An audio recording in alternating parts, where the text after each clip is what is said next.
ഇന്തോനേഷ്യയിലെ ഒരു നിർധന കുടുംബം. ആ നിർധന കുടുംബത്തിലെ ഒരു മുതിർന്ന സ്ത്രീ കാലങ്ങളായിട്ട് ഒരു അജ്ഞാത രോഗം വന്ന് കിടപ്പിലാണ്. അധികം വൈകാതെ അവർ മരണത്തിന് കീഴടങ്ങുന്നു. അവരുടെ മരണത്തിന് ശേഷം വളരെ നിഗൂഢവും സംശയം ജനിപ്പിക്കുന്നതുമായിട്ടുള്ള പല സംഭവവികാസങ്ങളും ആ കുടുംബത്തിൽ അരങ്ങേറാൻ തുടങ്ങുന്നു. പിന്നീട് ആ കുടുംബത്തിലെ ഓരോ അംഗങ്ങൾക്കും എന്ത് സംഭവിച്ചു, എന്താണ് ആ വീട്ടിൽ യഥാർത്ഥത്തിൽ സംഭവിച്ചുകൊണ്ടിരുന്നത് തുടങ്ങിയ ചോദ്യങ്ങൾക്കുള്ള ഉത്തരം തരുന്ന ഹൊറർ കാറ്റഗറിയിൽ വരുന്ന ഒരു സിനിമയാണ് സാത്താൻസ് സ്ലേ. 2017 ഈ ഇന്തോനേഷ്യൻ ചിത്രം പുറത്തിറങ്ങുന്നത്. ധാരാളം ഫിലിം ഫെസ്റ്റിവൽ ഉൾപ്പെടെ പ്രദർശനം നടത്തിയിട്ടുള്ള എല്ലാ വേദികളിലും ഗംഭീരമായിട്ടുള്ള പ്രേക്ഷക ശ്രദ്ധ പിടിച്ചുപറ്റിയാണ് ചിത്രം മുന്നേറിയിട്ടുള്ളത്. 1980 ഇതേ പേരിൽ തന്നെ ഒരു ചിത്രം പുറത്തിറങ്ങിയിട്ടുണ്ട്. അതിന്റെ റീമേക്ക് എന്നോണമാണ് 2017 സാത്താൻസ് സ്ലേ പുറത്തിറങ്ങുന്നത്.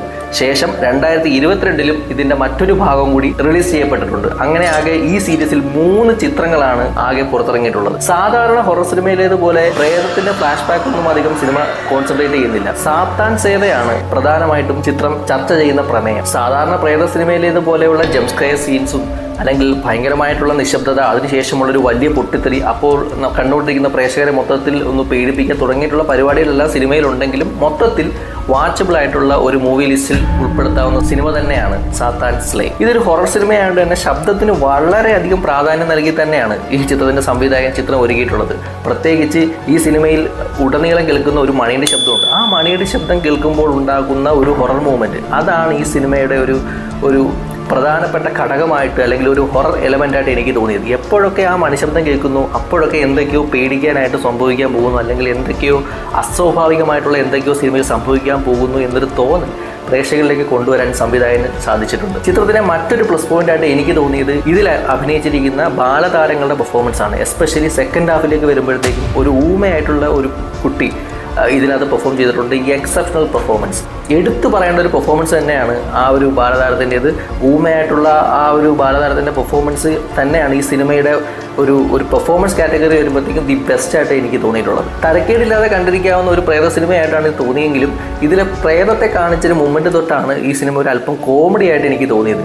അതുവരെ ഭയങ്കരമായിട്ടുള്ള ബിൽഡപ്പ് കൊണ്ട് നമ്മളിങ്ങനെ പേടിച്ച് എന്ത് സംഭവിക്കാൻ പോകുന്നു, എന്താണ് ആ വീട്ടിൽ സംഭവിച്ചുകൊണ്ടിരിക്കുന്നത്, എങ്ങനെയായിരിക്കും പ്രേതം എന്നിങ്ങനെ ചിന്തിച്ചുകൊണ്ടിരിക്കുന്ന സമയത്ത് പ്രേതത്തെ ഇൻട്രൊഡ്യൂസ് ചെയ്ത സമയത്ത് ഒരു ചിരി നമ്മളിലെല്ലാവരും ഉണ്ടാകാൻ സാധ്യതയുണ്ട്. കാരണം പ്രധാനമായിട്ട് ആ കോസ്റ്റ്യൂമിൻ്റെ പ്രശ്നമാണെന്നാണ് എനിക്ക് തോന്നുന്നത്. കോസ്റ്റ്യൂം ഭയങ്കര കോമഡി ആയിട്ടാണ് തോന്നിയത്. ചിലപ്പോൾ ഒരു മലയാളി പ്രേതമല്ല, ഒരു ഇന്തോനേഷ്യൻ പ്രേതമായതുകൊണ്ടായിരിക്കണം. ഒരുപക്ഷെ അവിടങ്ങളിലുള്ള പ്രേതങ്ങളൊക്കെ അങ്ങനെ ആയിരിക്കും. പക്ഷേ അതൊരു കോമഡി പ്രേതമായിട്ടാണ് ആ പ്രേതത്തെ ഇങ്ങനെ കാണിച്ചുകൊണ്ടിരിക്കുമ്പോഴൊക്കെ നമുക്ക് തോന്നുന്നത്. അപ്പോൾ ആ ഒരു സിനിമയുടെ താളം പെട്ടെന്ന് നഷ്ടപ്പെടുന്നതായിട്ട് എനിക്ക് വ്യക്തിപരമായിട്ട് തോന്നി. ചിലപ്പം എൻ്റെ വ്യക്തിപരമായിട്ടുള്ള അഭിപ്രായമായിരിക്കും, മറ്റൊരാൾക്ക് ഒരുപക്ഷെ അങ്ങനെ തോന്നണമെന്നില്ല. പ്രേതം ഭയങ്കര കോമഡി ആയിട്ടാണ് തോന്നിയത്. പ്രേതം ഭയങ്കരമായിട്ട് പേടിപ്പിക്കാൻ ശ്രമിക്കുന്നുണ്ടെങ്കിലും പ്രേതത്തിൻ്റെ കോസ്റ്റ്യൂം കാണുമ്പോഴത്തേക്കും നമുക്ക് ചിരി വരുന്നുണ്ട് സിനിമയിൽ. അത് ഒഴിച്ചു നിർത്തിക്കഴിഞ്ഞാൽ ബാക്കിയുള്ള എല്ലാ ഭാഗങ്ങളും, സിനിമയിലെ എല്ലാ ടെക്നിക്കൽ സൈഡ് ആയിക്കോട്ടെ, ക്യാമറ ആയിക്കോട്ടെ, ഡയറക്ഷൻ ആയിക്കോട്ടെ, ആക്ടേഴ്സിൻ്റെ പെർഫോമൻസ് ആയിക്കോട്ടെ, ഈ സൗണ്ട് എലമെൻസ് ഒക്കെ ഞാൻ പറഞ്ഞില്ല, അതൊക്കെ ആയിക്കോട്ടെ, എല്ലാം തന്നെ സിനിമയെ മൊത്തത്തിൽ എൻഹാൻസ് ചെയ്യുന്നുണ്ട്. പിടിച്ചിരുത്താൻ സാധിക്കുന്ന ഒരുപാട് മൂമെൻറ്റ്സും സിനിമയിൽ ഉടനീളം ഉണ്ടായിട്ടുണ്ട്. അതുകൊണ്ട് തന്നെ സാധാരണ ഹൊറർ സിനിമകൾ കണ്ട് ശീലമുള്ളവർക്ക് ഇതൊരു വൺ ഡേ വാച്ചബിൾ ആണ്. അതല്ല, അധികം ഹൊറർ സിനിമകളൊന്നും കാണാത്ത ഒരാളാണെന്നുണ്ടെങ്കിൽ തീർച്ചയായിട്ടും കണ്ടു നോക്കാവുന്ന ഒരു സിനിമയായിട്ടാണ് സാത്താൻസ് സ്ലേ എനിക്ക് തോന്നിയിട്ടുള്ളത്. ഞാൻ പറഞ്ഞ പോലെ ഒരുപാട് ഫിലിം ഫെസ്റ്റിവലൊക്കെ സിനിമ പ്രദർശിപ്പിച്ചിട്ടുണ്ട്.